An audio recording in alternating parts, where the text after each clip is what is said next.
Hi, everyone. Welcome to this episode of the Pair of Kings podcast. On this episode, we talk about Demna leaving Balenciaga and going to Gucci, why runway clothing isn't always better, and who should be allowed to comment on the fashion space. And the Margiela belt jacket. Oh, and the Margiela belt jacket. We do talk about that. Anyway. And archive resale kids. Yeah, we shit on those in every episode, though. Yeah, but we do it really good this episode. We kind of spend a lot of this episode being maybe not angry, but I would say energized. Yeah, It's a fair good enough. one. We also announced a giveaway. We are giving away some Brian Jimenez stuff, our guest from last week, over on our Hero. So without further ado, here is the theme song. Thank you, as always, to Morgan. And listen for more details on that giveaway. What you gonna do with all that junk inside your trunk? I'ma get you drunk, get you love drunk off my house, my house, my house, my house, my house, my house, my house, my house, my house, my lovely little mouse. Check it out. Welcome back, everybody, to the Pair of Kings podcast. I'm your host, Michael Smith. You can find me on Instagram at @SaulThompson, and I am joined this week by my wonderful co-host. Hi, I'm Saul Thompson. You can find me on Instagram. So, Michael, could we start this episode really quick, first and foremost, with a fit check? Yes. Do you like how I did your bit, by the way? What, where you just stopped talking? No, you haven't said your Instagram for a couple of episodes in the intro. I say it every now and then. I think I'll say it I say it like a half time per episode. Like every 2 episodes, I'll say it once. Okay. I think the thing is that if he wanted to, he would. Okay, sure. Yeah. You know? Yeah. You don't need to know all that. Are you asking about a fit check that quickly? Because I'm so very excited about my outfit right now. Mm-hmm. I'm so excited about my outfit right now. I have been on a Kosaburo rampage lately, and I found a lot of the things I've been interested in for a very long time on Mercari or Yahoo Japan or wherever for very cheap. So today I am wearing the cropped 3D bootcut jeans in a black denim, which I found brand new with tags. BNWT. BNWT, as the kids call it. They haven't made this cut for a couple years, and I never thought like a lot of the ones you see are canvas, and so I never thought I'd find like a denim one. Mm-hmm. And then I did, and then literally like the day after ordering that, I found this blazer in a matching denim. It's like a Is boxy. it from the same season? I actually don't know. You can't. There's no way to like tell Kozaburo seasons from the label that I know of yet. Oh, I think different because the only thing I know of how to date them is they put the address on it, and this has the Brooklyn address, and these. Oh no, these are also Brooklyn address. So they're both from relatively similar seasons. Huh. They might be. I know they're not directly meant to match, but they're like they're the same denim, I think. It's like a boxy like sack fit blazer, but the seams are like disconnected. Like the back seam is the back is a single piece with disconnected seams, and they're like frayed and painted white, which is super duper cool. It's a really fun effect. I feel like now people get to see it. Would be a good time to talk about Kosaburo and what we're doing with them, right? Yeah. So we have been. I think this episode's going to come out March, sort of end of March, and in mid-April we will be co-hosting an event with Kozaburo at Komune. Kozaburo is one of our favorite designers in New York, and Komune is one of our favorite stores in New York. So it's just it'll be like a weekend takeover. Kozaburo, Kozaburo is going to have his like 3 lines of clothing.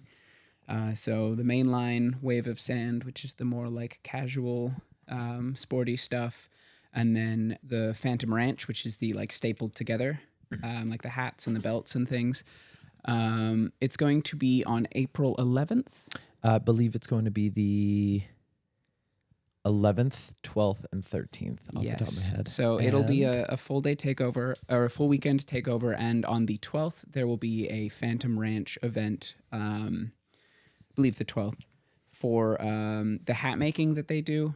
We're still working out the details of how we will be doing this, but we're going to try and do some promotions for people who show up early, try and, maybe raffle off a way that you could get one of those hats made for free. But the way the process works is that you bring your own hats and you talk through it with someone, and they will cut them apart and staple them together Mm-hmm. into a single hat. Obviously, you get back as many hats as you bring. So if you bring 2, you get 2 inverse Frankenstein ones. Oh, interesting. Yeah. Oh, I thought you got 1 hat Frankenstein by 2. No, because they have to cut equal Yeah, of parts course. out of each. Yeah. So you bring 2 hats. They just sort of hit the shuffle button on them. Oh, interesting. Yeah, it's cool. I'm not gonna make a joke. I was gonna be like, oh, what if you brought 6 hats? But don't bother. You could bring 6 Kozaburo. hats. I think there's a max of 3. I was there. Yeah. Ignore me. You can't bring 6 hats. I'm so excited. It's gonna be really fun. Hopefully a lot of people come. It's a really cool opportunity to meet the Kosaburo team, not just Kosaburo himself. Obviously it's we love doing events. We love facilitating things to happen, and we're super excited. I could tell the story about Kosaburo. I'm sure I told it on the podcast sometime, but back in 2017, when I was a freshman at Yale University, I was working for Yale Fashion House, which is a on-campus club that coordinates a couple of things, but like speakers, things like that. But one of the main things that they do is organize a runway show at the end of every year. I don't know if they still do it, but it was my job to reach out to prospective brands and try and get them to donate pieces or lend us pieces for free for the runway show. And so I reached out to a bunch of brands. I remember going in person to opening ceremony and being like, hi, can I talk to your marketing director? And they're like, kick rocks, 17-year-old. But I emailed a bunch of brands. A couple of them got back to us, but one of the brands that I did email was Kozaburo. They were very nice about saying kick rocks, but they said no. It's a little bit surreal that, 8 years later, we are working with Kosaburo and doing an event with them. Super cool. I'm very excited. Definitely a favorite brand of the pod that is very frequently mentioned. So if you are in New York, literally any of April, literally any of April 11th, 12th, or 13th, stop by Komune, say hi to the team, both Komune and Kozaburo teams. Say hi to Saul, who will be around. I will not be.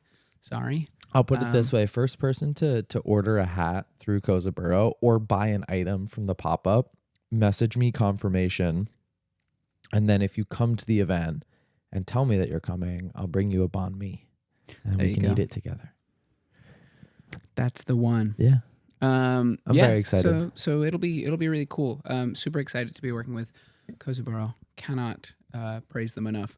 Clearly, I have been going off the deep end of Kozaburo stuff. I'm so sad those pants didn't fit me. Yeah. there was a pair of Saul and I love to play this game where if something is ambiguously sized. You love to play this game. I hate playing this game. Really? I keep It's because I losing. win every time. Saul and I play a game at my insistence where if something's ambiguously sized and cheap enough to gamble, we'll order it. And whoever it fits keeps it. Because like this, there was another pair of the 3D boot cuts, but the long ones in Sashiko. They're so good. They're so good. sad. And they were marked as a medium, which like a medium could be a 1 or it could be a 2. Yeah. I would have expected a 2 because it's like 0 extra small, Yep. 1 small. A Kozaburo 1 is the least medium thing I've ever put on in my entire life. I'm wearing a Kozaburo 1 and I have to unbutton it when I sit down because I can't fucking breathe. Yes, anyways, we played my favorite game and Saul's least favorite game, and you'll never guess what the outcome was. The first time it came up was him sending me a listing. Michael, correct me if I'm wrong, but I got the sense that you wanted to buy it, but were unsure about the size, so I bought it. It's more that I wanted to buy it, but I was actually sure about the size. Like, it was marked as an extra the real large. you thought It was the real. Yeah. It was marked as an extra large. It had what seemed like big measurements.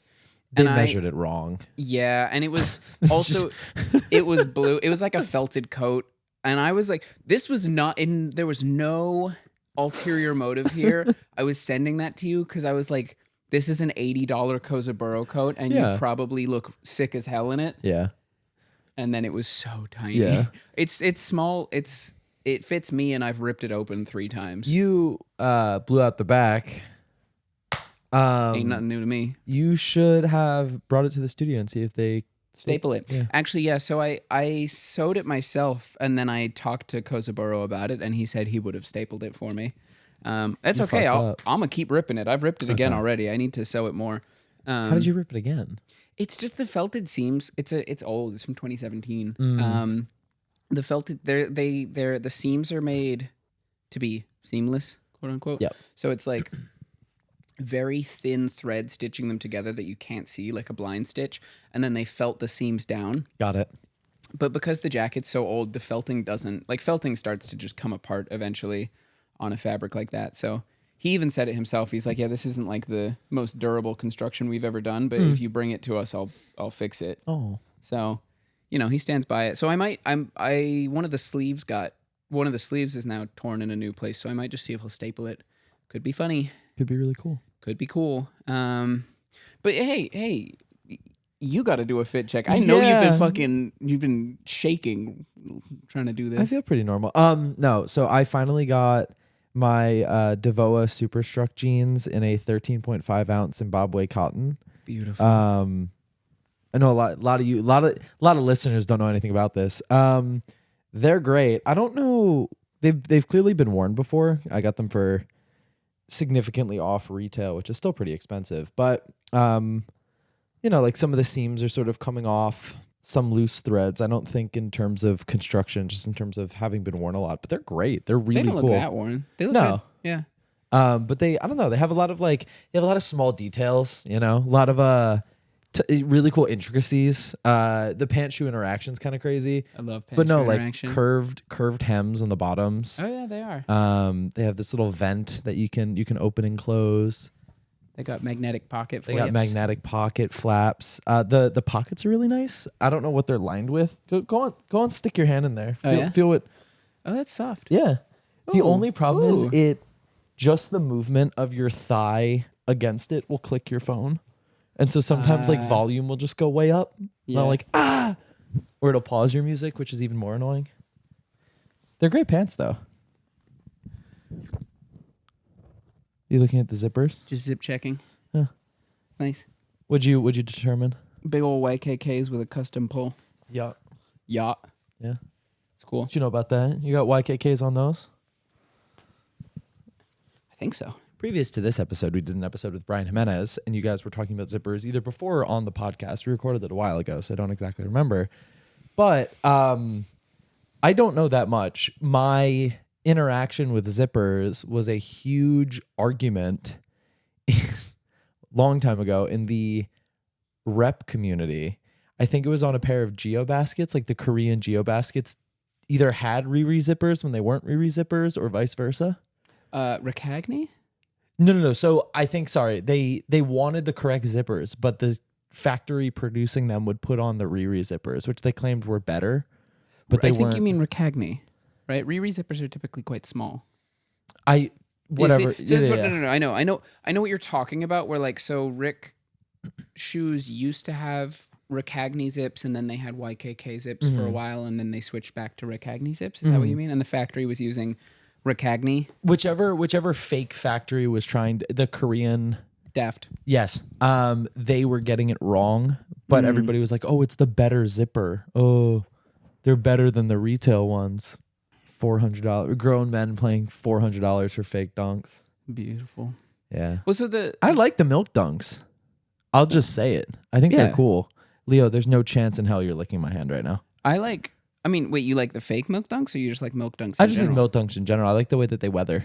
Yeah, I like dunks because they get beat up in such a very specific way.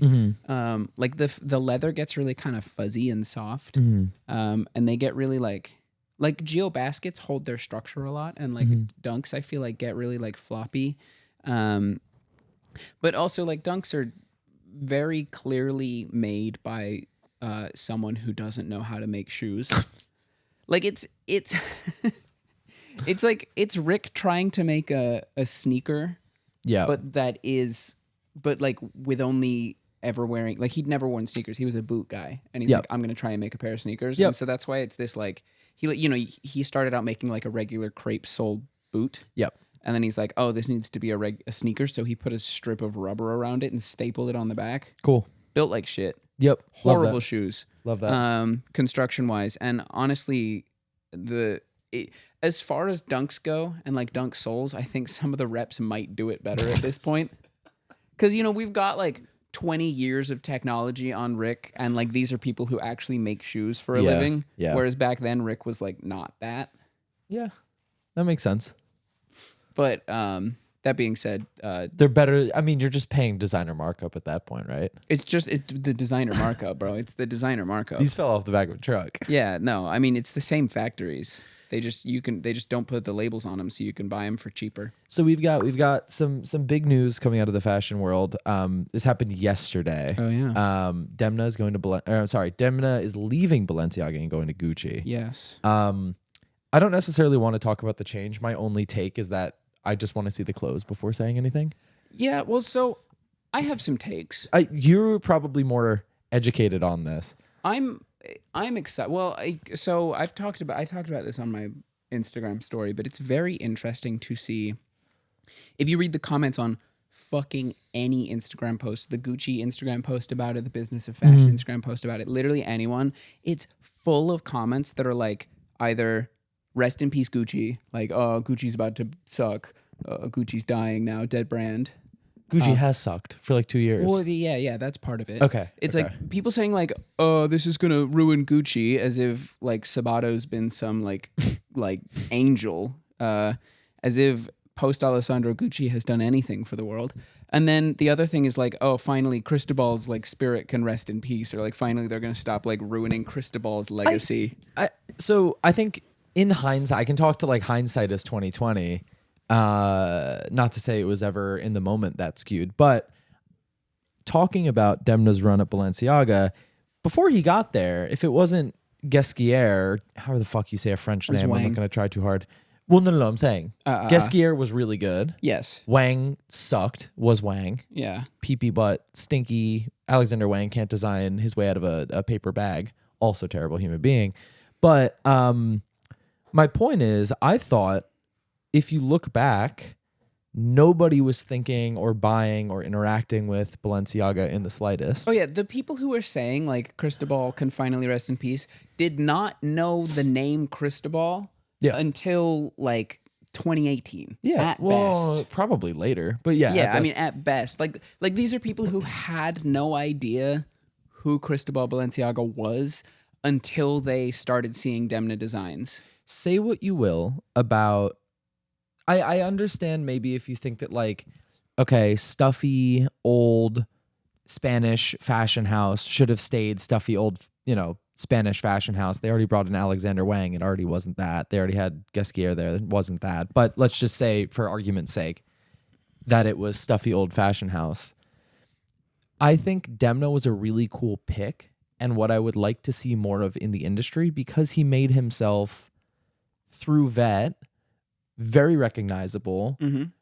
I think did a lot of very fun things in that streetwear realm that were still exciting and new, that weren't just like, say what you will about Virgil, but like Pyrex vision, right? Just not screen printing. He put in shoulder pads. He fucked with cuts. Like, it was interesting. And then he got promoted and was given the reins to do something really big and exciting. People talk a lot of shit about Balenciaga because it's like hoodies and tracksuits and jeans. And they're like, oh, that's what sells. That's not like, luxury house clothing. But that stuff, the thing that he was doing was he was taking like, what? I was going to say, finish your point and then I'll bring up mine. Cristobal designed for like, the era that he was living in. He made couture. He made couture and like for a specific purpose. And then Demna came along and with like, because everyone's like, oh, he did nothing related to Cristobal. He would take so many Cristobal designs and repurpose them as like modern things. So there's a Snuggie. I'm not kidding. A literal like, it's from the most recent season. Okay, I haven't There looked. is a like baby blue, like the classic Snuggie color Snuggie, which is funny. Yeah. But it is the exact silhouette of an old Cristobal dress. It's great. like they looked in the archive. They found, if you look at like the side profile of it, it's this like beautiful gown, and they made it again, but as a Snuggie. I think what's really interesting, this is the point that I wanted to make, is that with that conventional argument with people sort of lampooning Demna for not doing, oh, it's supposed to be luxury, you have to stay true to Cristobal Balenciaga's designs. First of all, there's a reason why people don't make clothes like Cristobal Balenciaga right now. They're prohibitively expensive, but nobody's buying them, first of all. I think sort of against that. I think people also ignore the huge amount of tailoring and evening wear that Demna did that was much more true to like classic Balenciaga. Yeah, I don't. Whole seasons of just tailoring. Do I think Demna may be at times a little bit corny? Yeah. Yes, right? I think that he is technically skilled, does really exciting stuff, and I think punches far above his weight in terms of how people talk about him. Yeah. Where there's like, oh, it's just hoodies and t-shirts.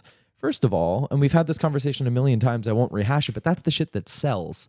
When Michael and I had access to the employee friends and family sale, there's stuff I bought that I'm like, oh, I'll sell this down the road if I don't like it. I haven't liked it, so I'm going to sell it.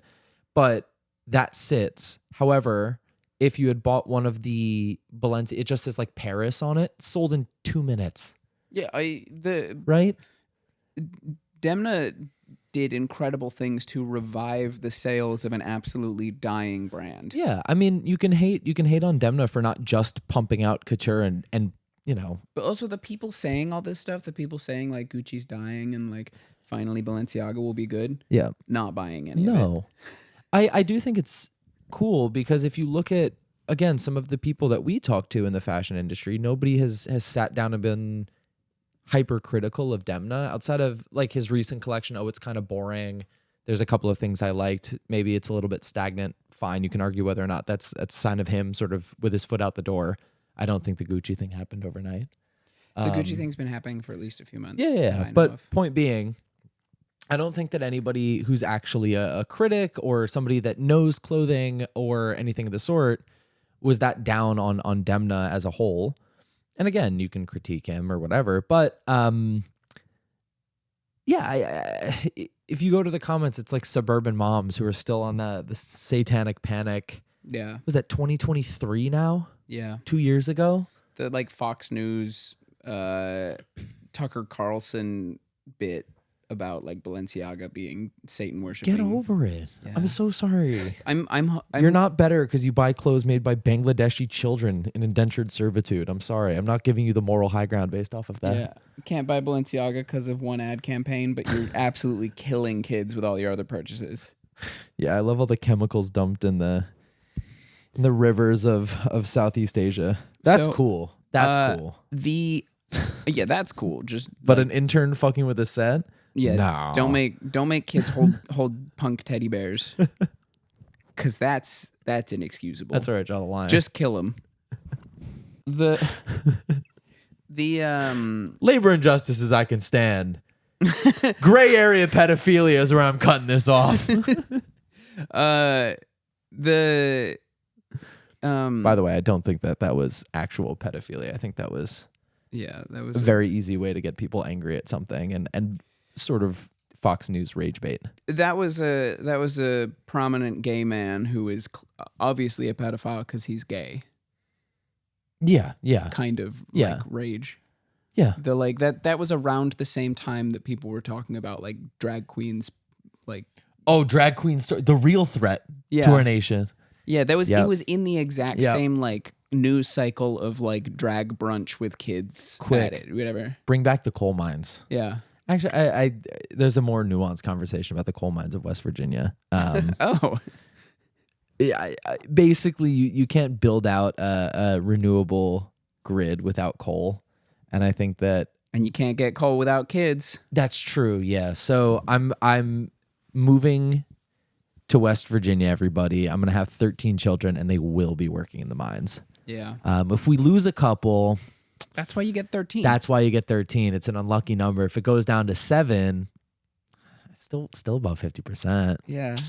Listen, one of those kids can go to MIT. The rest of them are going to be hacking away at coal in those mines. So I have been inundated with fashion or so-called fashion commentarians on Instagram, on Twitter, giving their 2 cents about Demna going to Gucci. Which we just did, for the record. Which we just did. But it's different because we have a platform, so we count as professionals. No, I'd say it's different because we're looking back and talking about time at Balenciaga and not really saying anything about him at Gucci, other than like he might do good stuff financially. The thing I'm excited about him, I think Gucci will do better than they have, and also I'm excited about him accessing the like in the same way he treated the Cristobal archive. I would like to see like the Aldo, the Gucci archives. Gucci Did Gucci? I don't know if he actually designed anything. No, I don't think he but did. Aldo did, right? I think so. Yeah. Gucci. How the fuck are you gonna name your kid? Your last name is Gucci, and you're like, you know what my son's gonna be? Guccio. That's fucking baller. I'm sorry. That's so cool. Getting the full name when he does something. Gucci. That's so sick. What's his middle name? Goochus? Oh. Gunch? Goochler? Gucci. Yeah, he got beat up at school and his sister's like, oh, they're licking a Gucci. They're beating Gucci. a Gucci.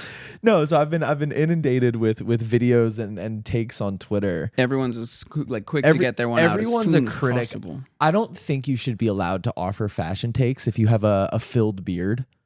You know what I mean? Like when they fill it with mascara to make it look more full. Yeah. I don't think you should be able to comment on fashion if you have bad lip liner. Okay. Like, why are you going on when there's a glam filter and giving your take? Yeah. If you're under the age of 20 years old, I don't respect your take. Yep. Your brain hasn't fully formed. Get back in the mines. Yep. Get back in the coal mines of West Virginia. I don't think that you should be able to offer fashion takes if your pocket microphone that you got on Amazon is clipped to like a Metro card or anything. You know, when they do that, they like clip it to a vegetable. Wait, no, but the only guy that's fine. I think that can be funny. I think it's annoying. You're allowed to do that. No. I don't think that you should be able to comment on fashion if you use the word juxtaposition more than one time in like a year, in a calendar year. You get one. I don't think that you should be able to comment on fashion if you are talking about technical construction and don't have a background in sewing. This also goes for me because I sometimes say shit like that, but I don't have a background. Fair enough. I don't think that you should be able to offer opinions on fashion if you've ever done a fit check and kicked your leg up. So like this, so that people can see your shoes. This is one that I harp on all the time, but I don't think you should be allowed to talk about fashion if you conflate durability with quality. Say more on that. I have so many... I talk about this so often. Not everything high quality is going to last forever. You tell people that you're like, you show people that you're like delicate silk shirt ripped, right? Sure. And they're like, oh, I have Carhartt t-shirts that cost me $10 that I've been wearing for years. Like, yeah, it's just like stupid cotton. It's like heavyweight cotton. That's durable. That doesn't mean it's like high quality or well made. But I bought it for life, Michael. Yeah. So durability is a good metric to measure clothing by. Yeah. But it is not the same thing as quality. What do you mean? If your silk shirt's ripping, it's not very good, is it? Why didn't they sew it better? You asked me to talk about this, and now you're being a dick about it. Teasing you. What do you want from me? Can I, before we completely move on from it, I have, and I know there's so many of these hot takes about like who should replace Demna. I have my holy grail. Okay. Martine Rose. Yeah, I think she's been behind some of the really cool designs at Balenciaga, right? She was involved in 2018. I think she's 2017 to 19, I think. Whoopsie. She's one of the only people that I feel like understands enough to keep the Demna like she's legacy the one that and pushed trajectory going. The racing jacket, right? That Kanye wore when he was being super racist. Yeah. I think that was the jacket he wore when he said Hitler did nothing wrong on the talk show. Oh, yeah, probably. Yeah. Yeah. So, yeah, that's why Sorry, I like Martine her. Rose. No, I would really like to see her take the helm, and I think she's qualified. It's not going to happen. Coming out with something that you're so proud of, and like 2 months later, somebody's saying Hitler did nothing wrong in it, and you're just like, Milkshake duck. what is that? Milkshake Duck. It's a evergreen tweet that's like, everyone's obsessed with the latest internet sensation, Milkshake Duck, a duck that just loves milkshakes. And then it's like 10 minutes later, we regret to inform you that Milkshake Duck is racist. So getting Milkshake Ducked is when like this, you like blow up, you like viral, some like big video you make takes off. Yep. And then someone like searches your tweets. Yeah. And they find you like saying all sorts of racist things. That racing jacket's Vet, so it's not Martine Rose, unless she helped at Vet as well. I think so, but I'm not qualified to talk about it. I see a lot of people really upset that Eddie wasn't picked up for Gucci. I don't think that was the right hire at all. Yeah. I think Gucci historically has been a fashion house that has utilized a lot of color and a lot of very vibrant patterns and a lot of different materials that aren't just black leather. And like embroidery and like embellishments. And that, you know. Eddie isn't adverse to doing embellishments. He made in 2007 2 jackets for Daft Punk that were studded in the back that said Daft Punk. You like how I got that in there? They were black leather jackets. Yeah. And studded. They had silver on the back. Yeah. Those are heady colors. Yeah.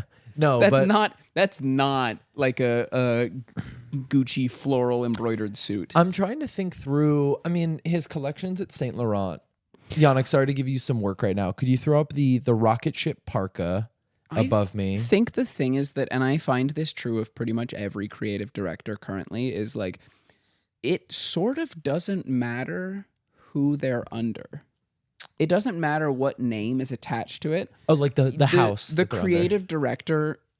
The creative directors now have such strong language that when they go somewhere, they obviously there's some shared like aesthetics, but the creative director overpowers the actual house. You know what I think is a bit of a shame, honestly, is the consolidation of power within the fashion space where designers who own their own houses will not be able to grow those houses sufficiently because they're poached so quickly to take over big brands. Like Vet, right? Demna left, handed over, I guess, sort of to Gurham, just been run into the ground. I really don't think anybody's buying Vet outside of some of the jeans and maybe some of the hoodies. I think the thing is that people do really like Vet still. Fine. It sells, but I personally don't think I've seen a Vet design that I couldn't immediately tell you which 2 Balenciaga items it's combining. The other examples is like Tom Ford with his namesake label. Yeah. He got hired at Gucci, sort of had to take time away, obviously faded in the back. Raf Simons, once he got picked up or started doing like the luxury house heading, Dior era, his design really fell off of a cliff. Even Jill Sander, which was like 07, 08, his design really started to falter. I think anytime somebody has to split time between official duties at a fashion house and their own namesake label, the namesake label is the one that suffers. Yeah. Or Kering or LVMH buy up the smaller one and then it sort of keeps sucking. Has anyone checked in on Capital lately? I don't know. You know what? Getting Kozaburo Sashiko jeans has absolutely fully cured me of any desire to look at Century denim ever again. I've seen a lot, or I haven't seen anybody wearing Century denim anymore. Really? Yeah. I mean, really? Yeah. In New York? Mm-hmm. Yeah, I saw someone in a pair like last week. Oh. Well, I guess I was wrong. People still, Century denim's always been kind of infrequent to see. I feel like if you walked around the Lower East Side, you'd see it. Oh, but sorry, really quickly, I want to finish up the point about namesake labels or like from the ground up labels. I do think it is a bit of a shame because a lot of the things that these major fashion houses or conglomerates hire for is for those creative directors, like you're saying, right? They have a clear vision, they have design language they take. Once they go to a brand, there's only so long that they can use that language before it starts to get diluted. And obviously it's contingent on the designer, but not only does their namesake label start to wear away because they're not there to sort of keep it growing, but their own language is sort of starting to fade. Like Alessandro towards the end, good shows, but like he just sort of became Gucci, or Gucci and Alessandro sort of became stuck in lockstep. in terms of a design language. I don't think He we've became very ubiquitous. Seen Alessandro anywhere else though. I mean, we've seen him at Valentino now, but Yeah. prior to that, we hadn't really seen. Like Alessandro has no namesake label. No. Yes. My point was going to be, I think that the large established fashion house sort of, if the creative director is really good, this is a matter of talent, not a matter of, well, sort of fit, but they end up taking the design language as like, oh, this is us now. This is our thing. Oh, so like Alessandro's. But I think that potentially Demna going to Gucci will undo that. Yeah. Sure. Like But if you were to think about Gucci right now, I think you think of all the Alessandro stuff. Like the Yeah. Gucci belt shirt. Well, I'm not going to think about Sabato stuff. Yeah, of course. Or, oh my God. Actually, when I think about Gucci currently, I think about, was it fall 23? Fall 20, I think it's fall 23. Oh, the really ugly. I looked at it again the other day. I was like, Yana, can we get fall 23 up? I'll confirm with me that it's that. But the first post Alessandro season after the twins, and I'm pretty sure it was fall 23. Maybe it was spring 23. Anyways, I was like, maybe I was just like too blinded by my love of Alessandro, and I was like not giving it enough credit. I looked at it again. It's so much worse than I remembered. Some of the like worst fitting, ugliest clothes I have ever seen, and that is insane to follow up with a team that has in the last 6 months directly worked with Alessandro Michel. Yeah. How did you look at that and you're like, yeah, he'd be okay with that.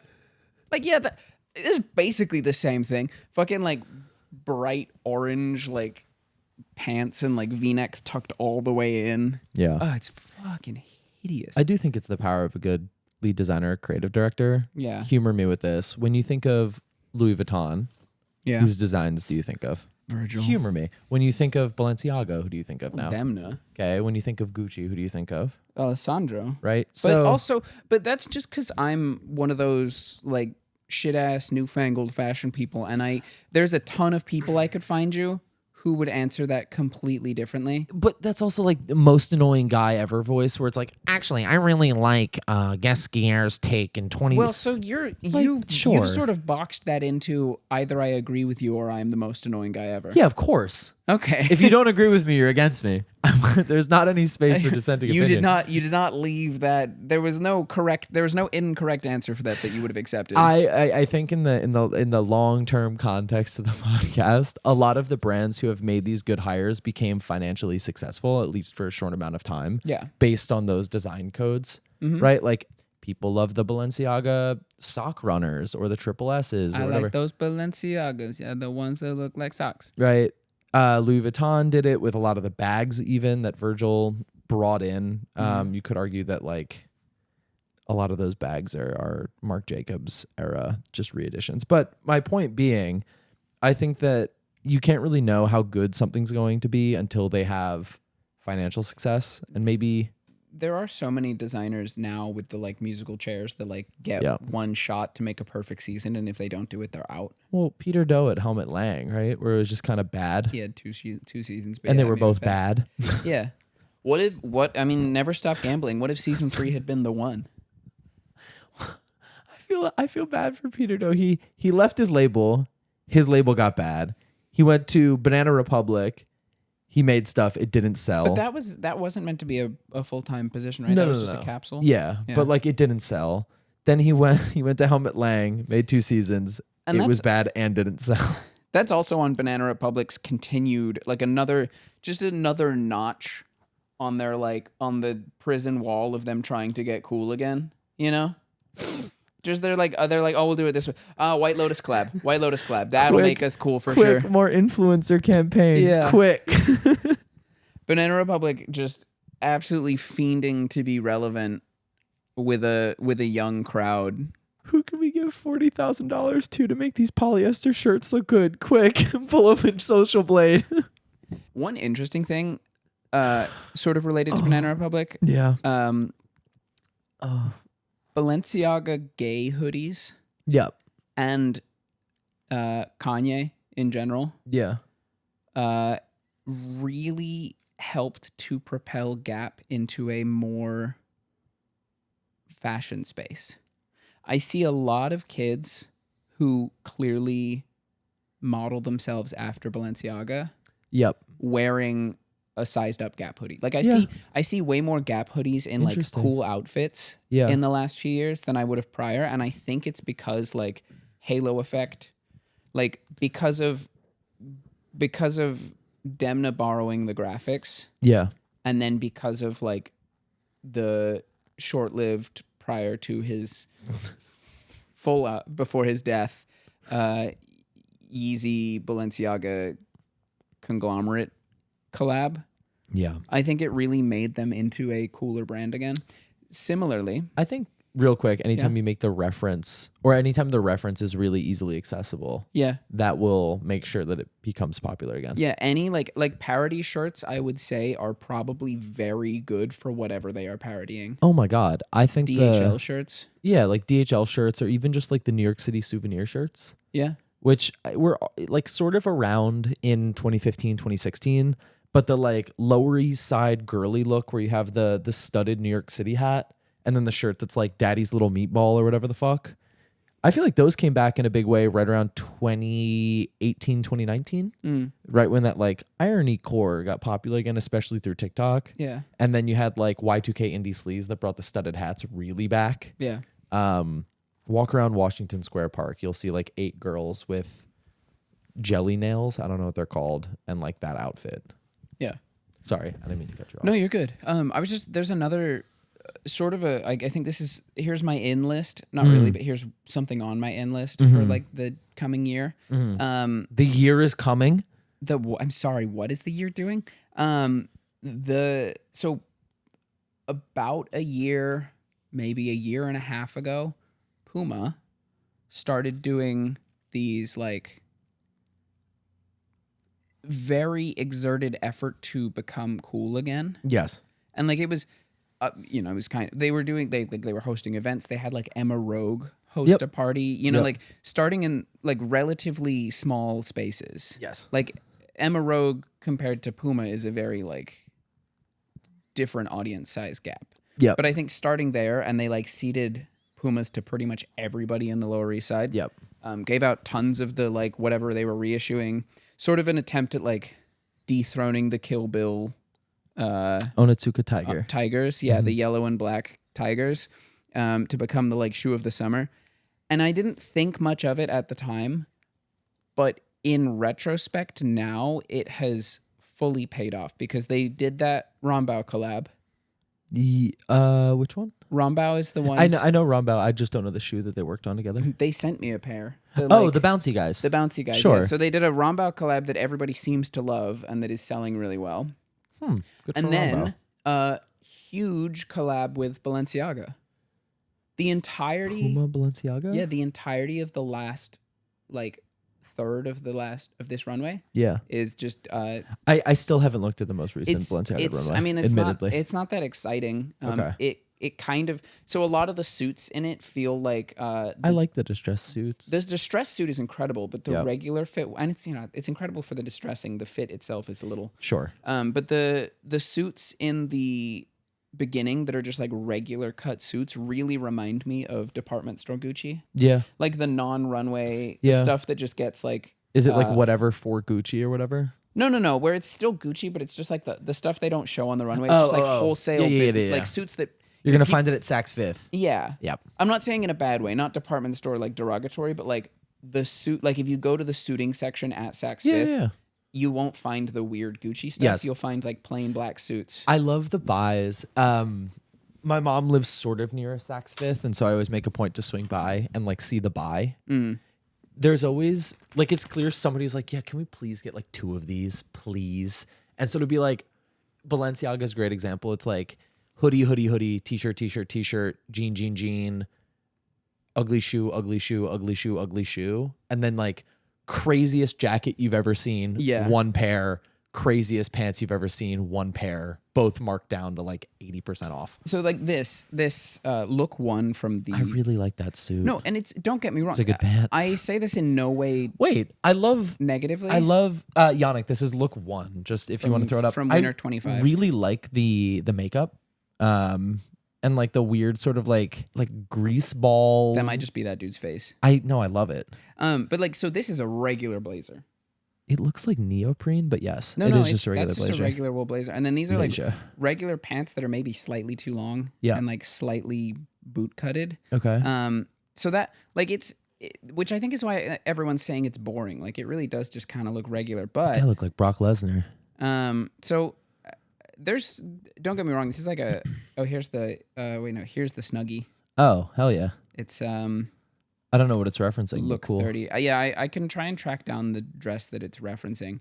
But what I want to find, it's just, I mean, and the Puma collection is, I would say, a lot less interesting than see, look, Puma. Oh, Is a lot less interesting than the Adidas collab stuff was. sure. Where like I felt like the Adidas collab, like they made like denim suits with the 3 stripes, and they made like a lot of like exaggerated, very Balenciaga-esque silhouettes. And this is a regular Puma tracksuit. Yeah, it's kind of boring. Look 62. Maybe there's something to it that like There the might photo be some doesn't like capture. hidden stuff we don't know, but I'm pretty sure that's just a regular. I really dislike the Puma Speed Cat PR push that's happening right now. Well, no, that's part of it. I don't like it. I'm not a lemming. I'm sorry. I'm taking language from my friend Emily, but it's the same thing where, like you said, they give them out to everybody in the Lower East Side in New York and just try and get everybody to wear them so that in every photo you see of street style for 2 weeks, everyone's wearing the same shoe and you're like, oh, this is the ninth time I'm seeing Speed Cats. Clearly there's something here. It always drives me nuts seeing everybody walking around in the exact same pair of brand new sneakers. But I mean, that's how it works. Like it annoys you, but because they did that a year and a half ago. All right, Saul, we're taking shoes a little personally here. I'm not allowed to get upset. Sorry. I just don't think I love it. I just don't think you got to be upset like that. I mean, that's part of the game. Yeah. I sort of take issue with the seeding out a bunch of shoes that people are never going to wear again. Because if the number of shoes I get seeded out, you see the Instagram story, thank you so much. It's very nice. And then you never see the shoes again. Guilty. But so Puma, Or you see them show up at 2nd Street. I got Puma Speed Cats or Hellcats or Speed, whatever they're called. Have you ever worn them? No, they were actually too small for me. But I gave them to a friend. Okay. And he fair wears play. them. Yeah, like more often than not, I will just give them to someone. I usually do that with PR shoes that I get. I just send them to friends. You had other stuff you wanted to talk about. I feel like we've gotten stuck on the Balenciaga. No, I mean, wagon this is again. good. Another brand that has like sort of spiked in popularity almost out of nowhere. Wait, let me guess. I don't know. Lemaire. Oh, God. Yeah.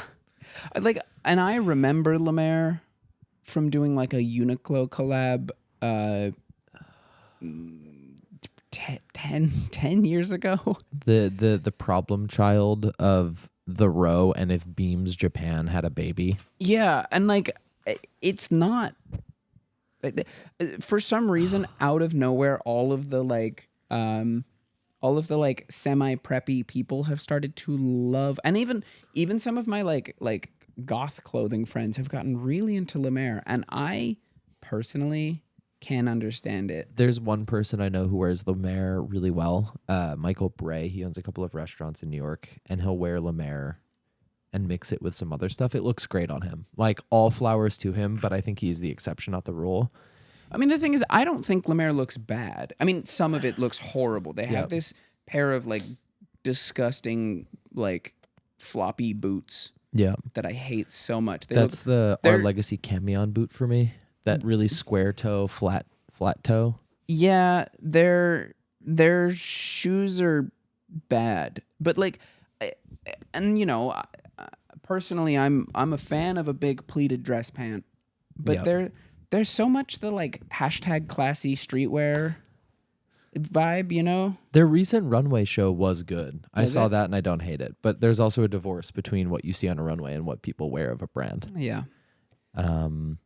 Yeah, I again, like if you look at the stuff on the website, the women's stuff is cool. Like off rip, Big slouchy suit for women. Sure, I'll always be a fan. Like that's just But sort what of about big slouchy suit for men?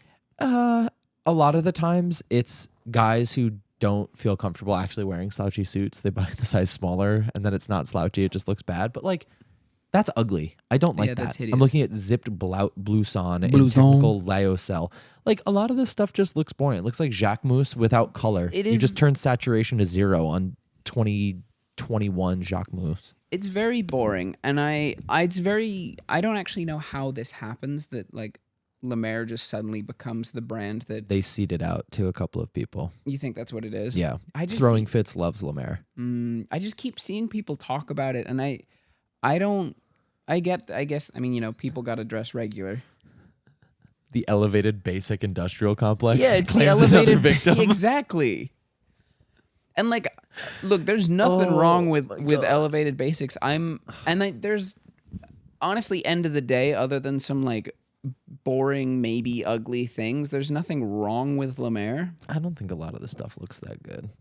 Yeah, but I'm willing to set aside that is my opinion. It looks like the clothing of a hyper liberal couple who lives in like Carroll Gardens. Oh yeah, it's wheels like a wooden stroller that doesn't work. It's Brooklyn Dad core. It's like give your kid beige toys core. I wouldn't even say beige toys. It's like give your kid raw milk and the baby's like kind of getting sick. That's a little too trad. They're not that trad. It's aesthetics more than it's politics. I don't know. Okay. Like raw milk is politics. Anyone giving their baby raw milk has like political ideology. I think to you that. also fall into like the Brian Johnsons of the world, like the health obsessed. Yes, and that's politics. Okay. Sure. But because that's like seed oils. Yeah, but that's also on both sides. Like the most left-leaning person you know and the most right-leaning person you know have both arrived at like, oh, I don't want seed oils in my food. I don't think the most left-leaning people. I don't know though. I'm not gonna call. Well, I'll tell you a story after the podcast. Okay. Yeah. I love being told a story after the podcast. Very important update. Super important news. I saw my first in real life Margiela belt jacket. We're holding really quickly. If you want to join the Discord, message the podcast Margiela belt jacket. Yeah. For this episode, we are also doing a giveaway of 2 shirts from Brian Jimenez. We will pick 2 different winners. That was the guest last week on the podcast. We love doing giveaways with guests. If you win, we will send you a link to what it is. Tell us your size. We will order it for you in your stead, and those will be shipped out to you. To enter, head over to herohero.co/POK. You can get early access to episodes, extra episodes, and access to all of these giveaways. When you subscribe, you're automatically entered. There's nothing else you need to do. We do the selection the Monday after the podcast goes live for everybody on Tuesday.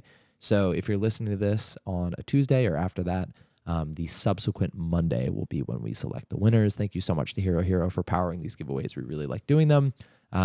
They not only allow us to support the podcast itself, but also the lovely people that we are fans of that we have on the podcast. Yep. You like that one? Like that one. Okay. Belt jacket in person. They have that shit on? No. They were wearing a belt jacket. What do you think? Okay, so Nico texted us. We love Nico. That somebody had that shit on with a belt jacket. But finish the story. I don't remember the end of it. It was a hot girl. First of all, let's be very clear.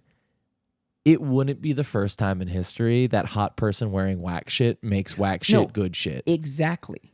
That my point is that is extenuating. That is, I'm sorry. My point is that is extenuating circumstances.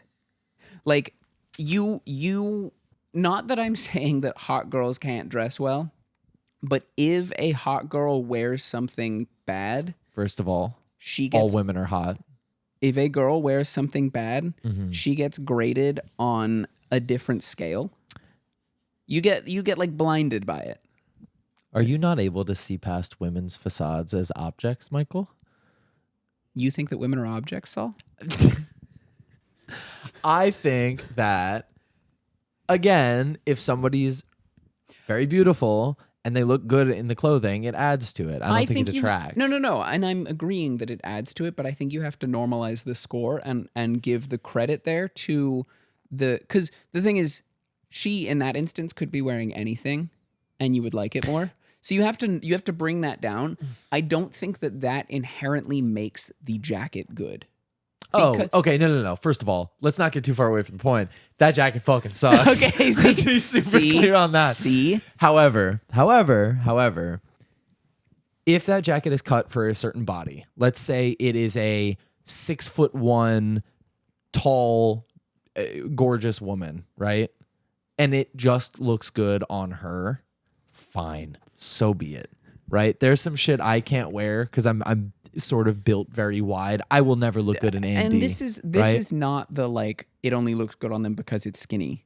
No. I'm just saying in general. If that was the only person it looked good on, so be it. Yeah, but this is maybe that's how you crack it. And that's not that jacket fits. I mean, as good as it can fit someone, that jacket is not like size prohibitive or like height prohibitive. I would say that it's just the halo effect of like you see a girl in something and you're like, oh, she kind of got that shit. Like you see a girl in like fashion outfit and you're like, oh, she got that shit on. I see a lot of girl in fashion outfit. I'm like, you got to take that shit off. That's why Nico liked it. Sure. We also never saw the outfit. Can I propose a theory as to why that belt jacket always sucks so hard? Yes. The baseline for that jacket is Young Thug in a really good outfit. I don't know, because I think there's... Yannick, throw the photo up. I don't think the Young Thug effect works like that either. Really? Yeah, I mean, I don't think it's being compared to Young Thug that makes it bad. Oh, I was saying the existence of that makes guys think that they can rock it. Oh, and yeah, so that's true. You get like this kid thinking he's this guy. I mean, that kid sucks. Yeah. Right? Also, the Young Thug fit is also not good. I think it kind of looks hard. The belt just... He got his hair matching to the belts. It's hard. Okay, Lil Yachty looks fucking terrible in this. I'm sorry. I don't think Lil Yachty can dress. I think it's just an ugly item. I also think it's kind of bad. It's not that great. Does Young Thug have beautiful woman effect? Am I getting the halo from Young Thug? I think you are. Oh my God, that's one of the worst. Yannick, I gotta send these to you that I'm looking at right now. One of the worst things about the belt jacket is that people see it. Like, I think more so even than the outfits is people's reactions to it, where they're like, holy shit, that's that super rare Margiela. You know? And it's a fucking like fast fashion mass produced collab with H&M. It's like the bottom of the barrel. It's so bad. It's Why is every outfit so bad? Because the jacket itself is bad. It's just a regular like cut of jacket. It's not that crazy. It just sucks. It's ugly. Yeah, it's really bad. Like as I keep scrolling through, it keeps getting worse and worse. We've now got a guy with no shirt on underneath it. But like, so the like TikTok archive guyification of it, which happened before TikTok archive guys were even a thing, is the like posting the jacket and people being like, holy shit, that's so rare. That's like, that's that crazy runway Margiela. And it's not. And that is a big part of why I hate it. And then I don't know. Anyways, I saw a guy wearing it the other day. Why does it ever look good on the body? So because it's not good. But my point is, I've now looked at like 8 different people wearing it, and it doesn't look right on any person because it's not good. So the answer is staring you right in the face. No, surely one more outfit. Surely one more outfit. No, it's horrible. And I saw a guy wearing it and he looked like shit. No surprise. And not only did he look like shit, I hated him more for the fact that I was like, this guy thinks he's like the shit. Like I know what attitude this guy has, and I hate it. You want to do some role play? No. You be the guy. I'm curious as to how he acts. It's just that there's no humor me. That guy has no sense of humor regarding his own fashion. No. Hey man, I love your jacket. Oh, thanks, man. No, I can't do this. I'm not doing fucking role play. Pervert. What's the matter? I'm not. Afraid you might like it. Afraid it'll unlock something. No, I just don't. I feel like any guy in the belt jacket, I immediately know is unbearable. Yeah, I guess. Because they are the guy. They've seen everything. They've seen all the. This is the same as like, I don't know, someone. It's like it's the fashion equivalent of a fedora, where you've watched people make fun of it for years. You've spent a decade watching people make fun of this object on the internet, and you're like, no, but I could pull it off. I love that it talks to every fashion guy, like the Green Goblin mask. It's never once spoken to me. At some point, in some like weird moment of your life, you'll stumble across and be like, I could put that shit on. No. I could not. It happens to everyone. It happened to Nico. He was like, oh, it made the pretty girl in Margiela belt jacket, made it look good. I think I could rock this. And suddenly, I don't think he said that. He did not say I could rock this. Or maybe it was Yannick. Somebody was like, I think I could pull it off. Yeah, there's always one. And instantly 3 people responded, was like, no, you can't. Stop. Like, don't do it. Back away from the ledge. And like, I'm going to say it. I cannot pull it off because it's ugly. It cannot be. There's no amount of like. It takes up half the outfit. It's gonna look bad no matter what. You're gonna think put everything you own isn't ugly? In a different way. There's levels to this shit. We gotta clear that up real quick. That shit say Kosaburo. You'd be jonesing for it, my guy. No, I wouldn't. I will be the first to say that one of my favorite designers has made something fuck ugly. Let the record show that I, in the very interest of not being completely biased, very often will say that stuff someone has designed is ugly. Yeah. No. Because there's people out there who are like, whatever, like big Rick fans, and I can't trust their opinion on anything Rick. Oh, because they just think everything is good. Because they like everything. So if you like everything, it's functionally equivalent to disliking everything.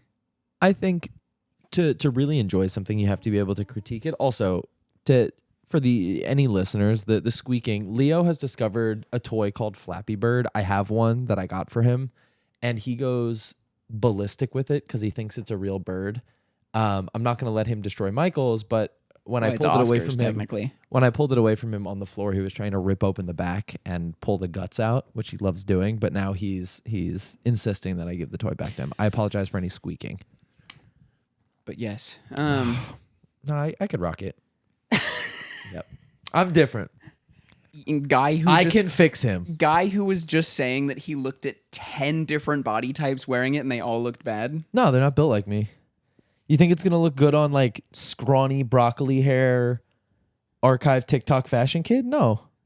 And we all know who scrawny broccoli hair archive fashion TikTok kid is. Yeah. No, they'd look really good with some Devoa Superstruck jeans and a 13.5 ounce Zimbabwe cotton. That's the thing, though. It is the upper half of the outfit, and it takes up. There's no like. It doesn't even sit open in any way. Like even when it's open, it mostly covers up. You know what I mean? Mm-hmm. Like some jackets have a cutaway. It has almost no cutaway, so it's going to take up not one half, but like 2/5 of your outfit, no matter what. So your only option is to change pants. Should we put a bounty on this?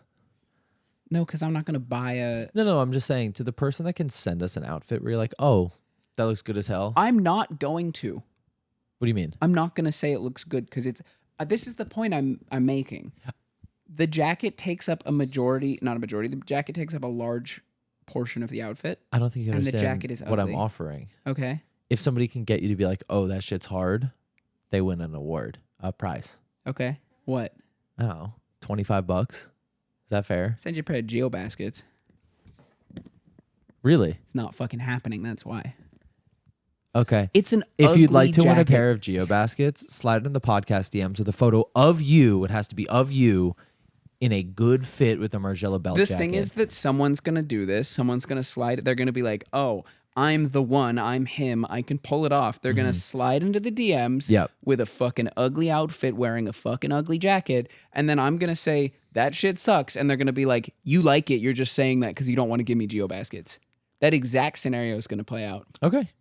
Regardless, if you'd like to win a free pair of GeoBaskets, slide into Michael's DMs with a photo of you in the Margiela belt jacket. And if it's hard, if you make it look good, he'll give you a free pair of Geos. Saul has been talking to me for 20 minutes, but not listening to me. No, I hate listening. Sorry. I can't My do whole that. point is that regardless of there's no degrees of freedom. I think I have been listening. What I keep going back to is like the Jake John Howard corollary, where anything is fuck ugly enough, he'll put it on. I'm like, oh, he's got that shit on. Fuck. Actually, I will say, if Jake John Howard put it on, I would think it was cool, but not a good outfit. I would be like, oh, it's any time. Like Jake John Howard is an ethereal. Jake John Howard is an ethereal being, like a biblically accurate angel disguised as a human that can do things we've never dreamed of, and that can repurpose things in a way that like he's never met. There's not a single thing from like the history of fashion, no matter how played out, that Jake John Howard could not put on, and I'd be like, okay, like he's. It's because there's a certain. Everyone else doing that, it's like, oh, you're doing this for irony. For attention, yeah. And Jake John Howard doing it, I'm like, you just genuinely think that's hard. Yeah. It's more about the Jake John. It's the Jake John Howard and hot girl effect. I want to see Jake John Howard in some shutter shades. Oh, I think that's easy. He's blown the doors off his shutter shades. Come on now. That's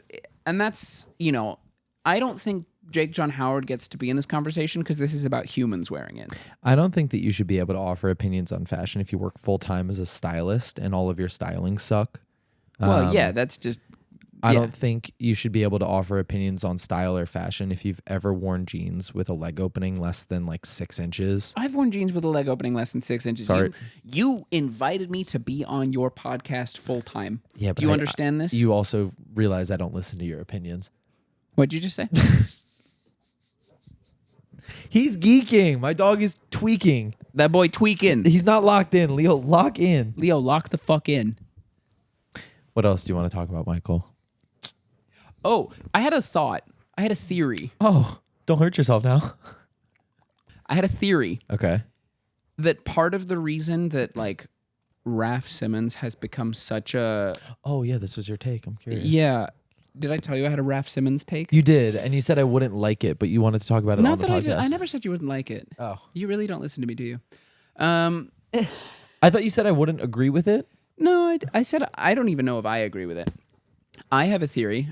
Are you pulling I'm up just receipts? curious as to what you said. I feel bad that I don't remember exactly what you said. What did I say? What? Did you just say Raf? Yeah. He said, oh, sorry. Remind me I have a discussion point about Raf. Next pod. I want to keep it a secret. I want an honest reaction. That is all I said. Yes. Okay, fair enough. I feel like you said that. Never mind. Let's rock. More that I don't want to give you time to think about this, but because I barely thought about it. So I have maybe a theory, which is that the reason that Raf has become so... Part of the reason that Raf has become so popular amongst like archive resale type pages is the readily accessible season year name on the tag. Oh, because the barrier to entry is so low for like understanding what it is. Yeah, and so like because you can like Raf is just a thing like now is essentially a stock that gets traded around between every archive page. Sure. And magnified in price with each step. Yep. And like anything that says 2005 on the label, regardless, people will buy for money so they can try and sell it for more money. Yeah, I don't disagree. I think that's a decent take. And I think that you don't always see that in other brands. Like the readily accessible, he's so mad.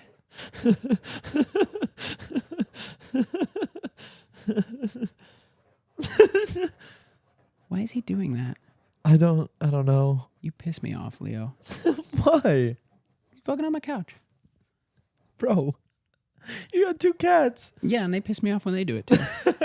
What's your point? Is it because he wants bird? He really wants the bird. He's wondering where it was. Can you stop him from doing that?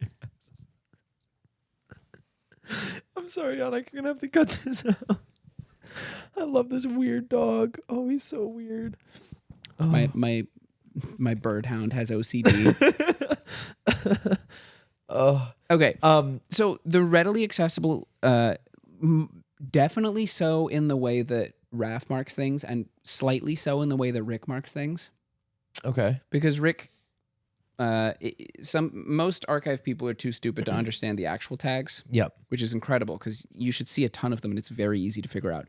But the bar tags say the season name. Yep.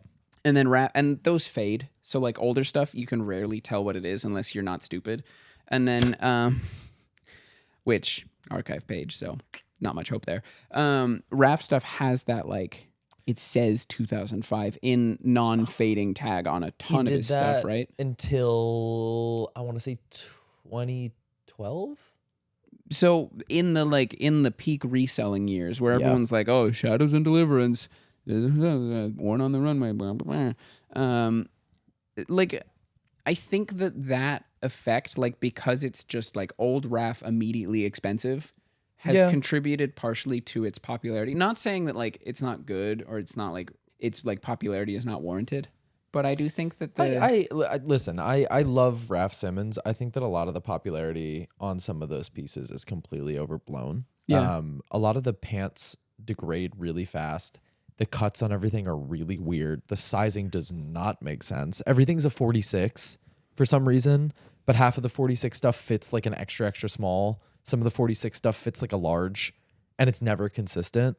No, like to be perfectly honest, like I think I can keep it real about Raf. I love some of the stuff he's done. I think Virginia Creeper is really fun because it's all about horror movies. I love woe unto those who spit in the face of the blah blah blah blah blah. Like dude made season names the way Panic at the Disco made song titles. Yeah, exactly, right? Like he's put out a lot of, I think, really great stuff, really good design, and then a lot of kind of dog shit.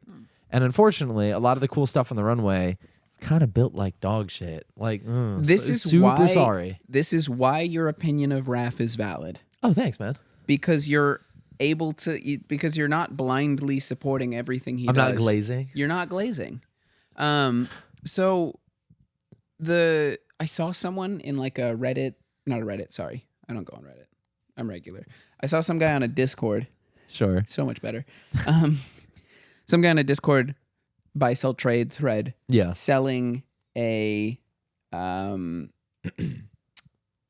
he was selling a Raf like quarter zip sweater. It was nasty. It sucked. From what season? Like 2005, one of those Closer seasons. or Waves? I don't know. Okay, well.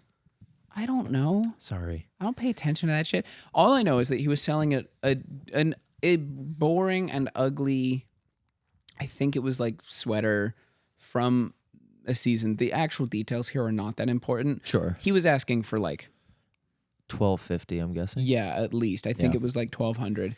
And everyone was like, and he was like, he asked for that price and everyone's like, that's fucking stupid. Why would I pay that? And he was like, it's old Raf runway. And then he posted a picture from the runway of a completely different sweater that was like Also maybe happened to have a quarter zip. Maybe vaguely related. Yeah. And that was his justification. You should see what happens in and this was in a Rick Discord, mind you. In the Raf Discord. Oh God. Just like stuff that's fake pops up all the time. Ugly fucking clothes pop up all the time. You mean the whole Discord?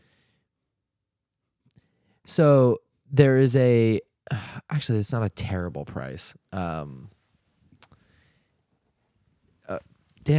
Okay. A lot of this stuff is much cheaper than I remember. Looks like people are getting realistic about what they're selling stuff for. I mean, things can only sit for so long. Yeah. Yeah. Okay. He posted my fault. He posted a bomber. Is it the red one? Yes. Yep. From 2001, 2002. Is this Reaganomics or whatever the fuck? Yes. Yep. Has he done this before? He posts it all the time in the Raf one. It sucks. It's a really ugly one. It says on grailed for 1,300, which Yeah, of course. you set that price. Yep. I'll take 1,000. Yep. And then in the end, he posted this picture of a completely different bomber. Yep. It's just a bomber. It's just a bomber, Yep. and both of them are ugly. They're made of. It's like made of like Coach's jacket material. Nylon. Yeah, and then everyone was like, it's just like I'd pay $200 for it. I'd pay 150. yeah.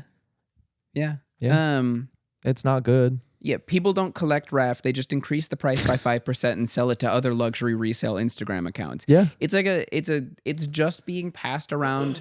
The price is being raised, and then it's and You don't see anybody wearing archive Raf like ever. no, that's because they're trying to make a profit on it, so they're not wearing it. It looks cool when you beat it up. It's so sad, but yes. Yeah, no, you were I mean, correct. I think people should, and you know that I think that if that Raf bomber did not say 2001 to 2002 on the tag, he would, like, people would not be like, oh, this is worth $3,000. No, they'd be like, I don't know what season. Like, if you could not easily tell, people would think it was 97 or 98, and then it would sell for 250. yeah, Yep. if you can't tell what season is immediately, and clearly there's no runway pictures of it because he didn't post one. No.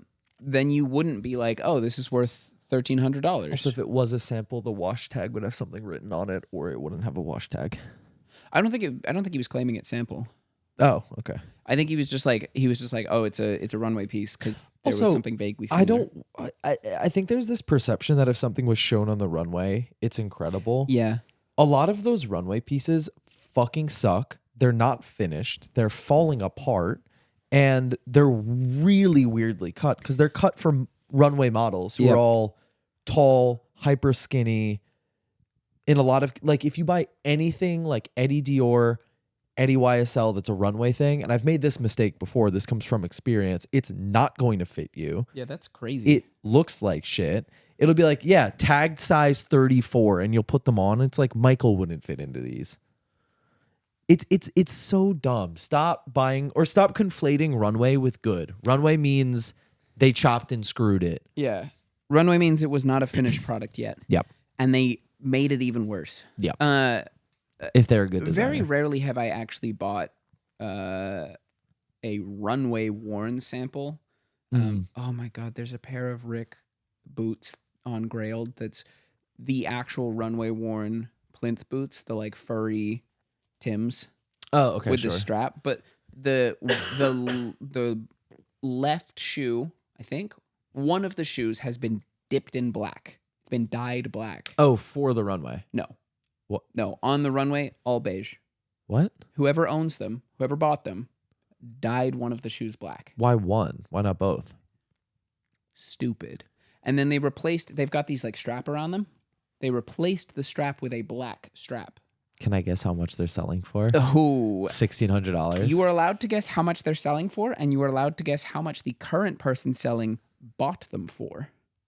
Oh, so you okay? They sold on Grailed. Mm-hmm. When did they sell on Grailed? A month ago, 2 months ago, maybe. Somebody paid probably, I'm gonna guess $1,600, and then the current person holding them is trying to sell them for like $2.5. Worse. You're They kidding. sold for, I want to say, $600, Oh, okay. and they are now trying to. So someone bought them for $600. Someone bought these fucked up, not worth anything, plinth boots for $600. Yep. And they are now trying to sell them for $3,000. You're kidding. I am not kidding. And they're a staff pick. So this is the original boot. They're nice. They're kind of freaky. They look like furry Tims of sorts. I'm so confused here. Why? Why did they do that? And on the inside, it says Fernando look number 38. Like they were specifically worn on the runway. You can look at the runway. You will not see a single pair of like dual tone shoes. They dyed one of them black. But it why? didn't take. So the dye didn't take fully on like the hair. Okay. So like they dyed it, but like it's more got like an ombre. It's Yeah. kind of like speckled more than it's like dyed. And then they replaced the strap, this like brown the tonal same material strap with a black piece of alligator leather that is falling apart. It's busted. I don't. I hate to say it like this. I don't hate the look of the dyed one. If you hadn't told me it was dyed, if you're like, yeah, like it came chopped and screwed and it looks ugly because it's a runway sample, I'd be like, okay, yeah, sure. But if it didn't have this black strap, if it was more tonal and it was just that color, that'd probably be okay. But the fact that it's asymmetrical, It looks like shit. Yeah, it looks like shit. And they are asking for $3,000, and they're like, Right. one of one Rick Owens runway plinth boots. Nice. They're saying, and like one of one, they are the only one that Fernando wore on the runway. That is true. Yeah. They're not the only pair of these that's ever produced. They are the only pair that anyone's ever been so stupid as to fuck up like this. So I guess in that sense, yes, one of one, but not a one that anybody wants. Yeah. Another, while we're on the fucking subject, Oh yeah. Pop off, Queen. another very common thing that I see used to try and sell stuff is rare. And super often, because I'm quote unquote the Rick guy on Instagram, people will slide in my DMs and they'll be like, hey, I got this super rare Rick thing to sell you. Oh. And I'll be like, what about the rarity makes me want it? Like, you know, Is it ever actually rare? yeah. So, I mean, it's rare in the sense that not a lot of them, like you couldn't find one to buy right now. Okay. But like, I could shit on a plate. That's it. I could shit on a plate and put it on Grailed, and it would be the only one available.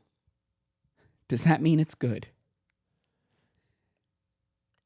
So when people approach you with something they think you'd like and try and get you excited about it, is your first inclination to shit on them? No. Okay. No, not at all. More often than not, I'm very nice. But if someone, like, sometimes some guy was like, yo, I've got this crazy rare Rick piece that you're going to want.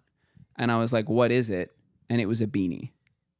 Was it a good one? No. I mean, it was like a white with specks of black. And it was, the only reason it was like quote unquote rare is because it's from an older season and they used like a slightly different wool composition. That's cool. That is cool, but like the second you put rare in something, I know you're about to upcharge me Oh, okay, yeah. by 10 times because you didn't find any others on Grail. Can I It's ask how still- much you wanted for I it? didn't even ask. Okay. It's still just a beanie. Yeah. Like I don't think that being the only one that exists means it's good. Sure.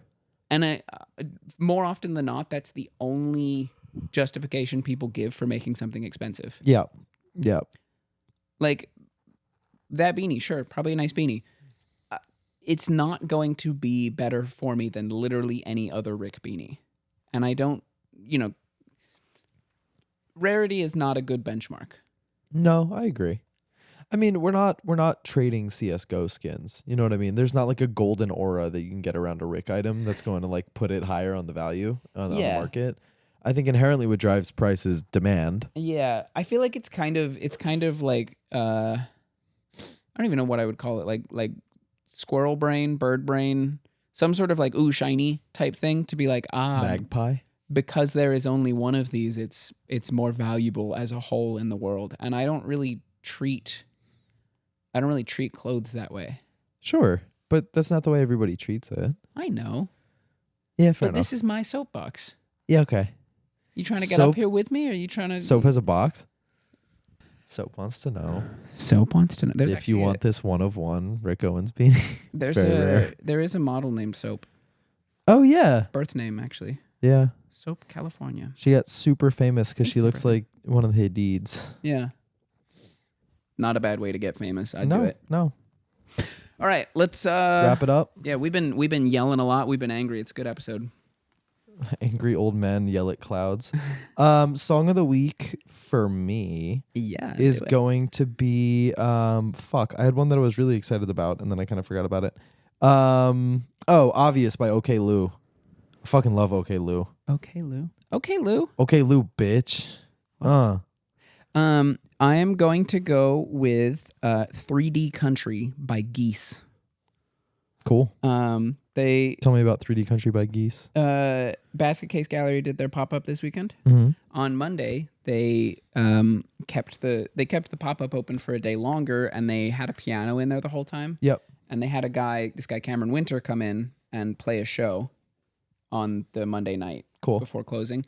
It was beautiful. He's incredible. He's very talented. 3D Country, so Geese is his band, and it's kind of like, it is like weird guy country rock music. Cool. It's really good. I've been listening to it a lot. Very talented people playing kind of like goofy music. Like it's like a bunch of classically trained guys. Got it. Yeah, they're just using those skills to make country music. Not just country. It's like, it's weird music, and it's a guy doing a lot of like funny voices. Yeah. Okay. I don't Cool. know. Very good. I Like highly recommend. in the Mountain Goats sort of area. Mountain Goats is different because he's doing that for a complete lack of talent. Oh wait, he's not good at singing. No, the Mountain Goats, like, I love the Mountain Goats, but like, he's not like he's one of those people that I love when people are incredibly talented and well trained and they use it to make kind of like shithead music. Yeah. And then I love it when people are kind of bad at music, but they so strongly have to get something out there. Like, they have something they need to say. And that's how you end up with like 20 Mountain Goats mixtapes recorded literally on a tape recorder of him. Hard. Like, he knows 3 chords and 1,000 Bible verses. Hell yeah. And he's just like, there's a tweet that's like, it's called the Mountain Goats, but it's actually one guy. He knows 3 chords and 1,000 Bible verses, and he's my favorite person. Love that. So that, yeah. I don't know. I like that. I like that in music. And that's about it. Anything else you want to add before I take us out? No. What is it about doing the outro that makes Leo go feral now? I don't know. Okay. He knows it's time to party. Yeah. By party, we're just like going to walk and get soft tacos and then watch a movie. Hell yeah, baby. Yeah. Thank you so much to everybody for listening to this episode of the Pair of Kings podcast. Don't forget, we are giving away to 2 subscribers on herohero.co/PoK. Brian Jimenez shirts. They're super cool. They are, I believe, the logo tee. Yannick, if you could throw a photo up, that'd be great. As well as the address for the Hero Hero. That is in the description of both the podcast and the YouTube video, wherever you're watching this. Thank you so much to everybody for listening. I have been your host, Saul Thompson. You can find me on Instagram at Saul Thompson. I'm joined this week by my wonderful co-host. I'm Michael Smith. And you can find me on Instagram at _Smithstagram. Yay! Kept you on your seat. Been your the Pair of toes. Kings podcast. You can find us on Instagram, Twitter, and TikTok at Pair of Kings Pod. I don't know. Go subscribe to my Substack. It's onesizefitsall.substack.com. At the time of recording this tomorrow morning, another article will go live. Sir. Huh? Another article. Sorry. Oh, so okay. But yeah, thank you so much to everybody for listening. As always, this has been the Pair of Kings podcast, where once a week, every week for the foreseeable future, we are bringing you business as usual, tomfoolery as planned. Take care. Have a great Thursday if you're listening to this on Hero Hero, or a great Tuesday if you're listening to this not on Hero Hero. Love you, everybody. Take care. Bye. Bye.